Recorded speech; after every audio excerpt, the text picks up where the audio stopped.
মানে মই কৈছো জেনজি ভোটাৰ মানে কি অসমত কোনো জেনজি ভোটাৰ নাই অসমত পৰিয়াল আপোনালোকে পৰিয়ালটোকো ভাঙিব খোজে মোৰ ল'ৰাটো মানে কি মোৰ ল'ৰাটো জেনজি নেকি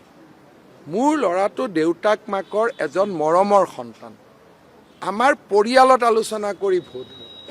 জেনজি ফেনজি ইয়াত নচলে এইবিলাক কোনে আপোনালোকৰ মূৰত সোমাই দিলে নতুন ভোটাৰ আৰে ক'ৰ পৰা নতুন ভোটাৰ দেউতা মা ল'ৰা ছোৱালী মিলি এটা অসমীয়া পৰিয়ালৰ সৃষ্টি হয় এতিয়া আপোনালোকে অসমীয়া পৰিয়ালটোৰ মাজতে এটা জেনজি বনাই দিলে এটা জেন জেড বনাই দিলে কি কনসেপ্ট আপোনালোকৰ মূৰত আহিলে মই নাজানো আপুনি মোক কওক আপোনাৰ দেউতা মাই নিবিচাৰা কাম এটা আপুনি কৰিব পাৰে নেকি বিয়া বাৰু কৰোৱাৰ পিছতো যদি বয়সস্থ দেউতা মোৰ 80 বছৰীয়া ল'ৰাজন ইতিমধ্যে ই সাইন্টিষ্ট তাকো যদি দেউতাকে কয় বাবা ভোটটো কিন্তু এফালেহে দিবি দেই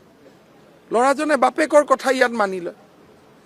সেইকাৰণে অসমীয়া সমাজখনক আপোনালোকে কিবা জেনজি বনালে জেন জেড বনালে জেন ৱাই বনালে এইবিলাকতো মই জীৱনত কেতিয়াও নুশুনা কথা মোৰ ল'ৰা দুটাই ৰাতিপুৱা সুধিছে যে পাপা কাক ভোট দিব লাগিব তেনেকে সব ঘৰৰ ল'ৰা ছোৱালীয়ে দেউতাক মাকক সুধিছে বা দেউতাক মাকে ল'ৰাজনক সুধিছে যে বাবা মই কাক ভোট দিম এটো নহয় যে অকল দেউতাক মাকক সুধে দেউতাক মাকে হয় ল'ৰা ছোৱালীক সুধিছে নহলে ল'ৰা ছোৱালীয়ে দেউতাক মাকক সুধিছে এখন ঘৰতে দুটা ভোট নহয় কলেজৰ ইলেকশ্যনত এইটো হয় যেতিয়া আপোনালোক ঘৰৰ পৰা ওলাই আহিছে একেখন গাড়ীতে গিৰিয়েক ঘৈণীয়েক ল'ৰা ছোৱালী এটা ল'ৰা ছোৱালী গৰাকী জেনজি হৈ গ'ল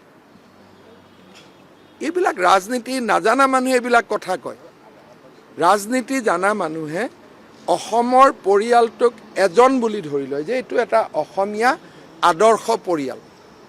জেনজি কোড হয় বাংলাদেশত হয় জেনজি কোড হয় নেপাল হয় য'ত পৰিয়ালৰ কনসেপ্ট নাই আমাৰ অসমখন হ'ল আদৰ্শ পৰিয়াল বাহিৰত তামোল পাণ থাকিব বাড়ি থাকিব নামঘৰ থাকিব সংস্কাৰ থাকিব আমাৰ ইয়াতে জেনজি টেনজি নচলে